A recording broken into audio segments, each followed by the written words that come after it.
Hi, Mike. Happy 1104. It seems like your construction was contagious because my building started undergoing renovations last week. So it's been hard to film a video, but now I'm on the road for a couple of weeks here in my lovely hotel room.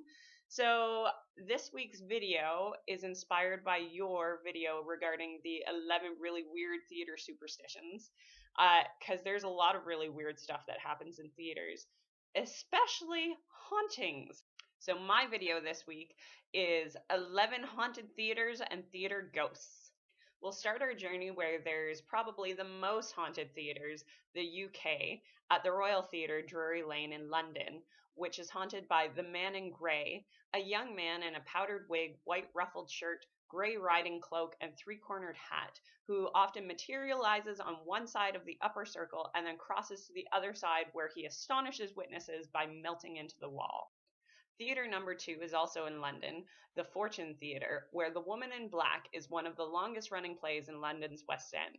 It consists of 2 men and an uncredited woman who plays the Woman in Black, who appears ominously throughout the show. Since the start of the run, the actors have claimed to see 2 women waiting in the wings, one the actress and the other an apparition of a woman in black. The last theatre from London on our list is number 3, the Adelphi Theatre, which is haunted by William Terrace, a successful actor at the time who was stabbed to death outside the theatre by a jealous bit actor who blamed Terrace for his lack of success.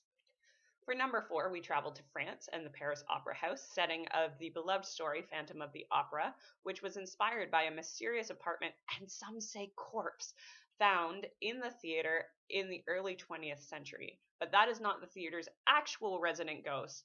The resident ghost is an older woman who committed suicide in the 19th century and is said to roam the streets outside the opera house searching for the man who jilted her.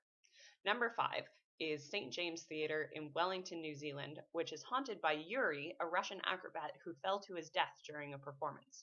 Number 6 is the Orpheum Theatre in Memphis, Tennessee, which is haunted by Mary, a 9-year-old girl who likes to sit in seat C5 and watch rehearsals and performances. Number 7 is the Palace Theatre in New York City, where it's said that the ghost of Judy Garland likes to hang out at a special door that was built for her in the orchestra pit. Number 8 is the National Theatre in Washington, D.C., which is said to be haunted by John McCullough, who was shot to death by a fellow actor at the theater late at night, and to avoid scandal, his body was reportedly buried in the cellar beneath the stage. During a refurbishment in 1984, a pistol circa 1850, around the time when McCullough was shot, was found in the dirt beneath the stage. This pistol now resides at the Smithsonian. The last 3 theatres on this list are here in my good old homeland of Canada. Our first being out west in Vancouver, BC at the Vogue Theatre. There is a ghost of a dark-haired, severe-looking man who has been seen by many artists and staff who have passed through this downtown roadhouse. Number 10 is the Grand Theatre in London, Ontario, which is said to be haunted by the ghost of Ambrose Small, Canada's most successful theatre entrepreneur and a ruthless operator who went missing in December 1919 and is said to haunt the theatre.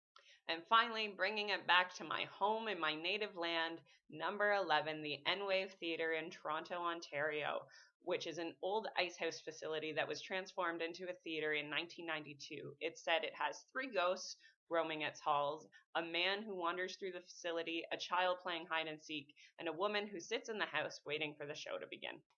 So, Mike, that's all the spooky stuff I've got for this week. I'll talk to you next week. And remember, I love tacos. See you next week.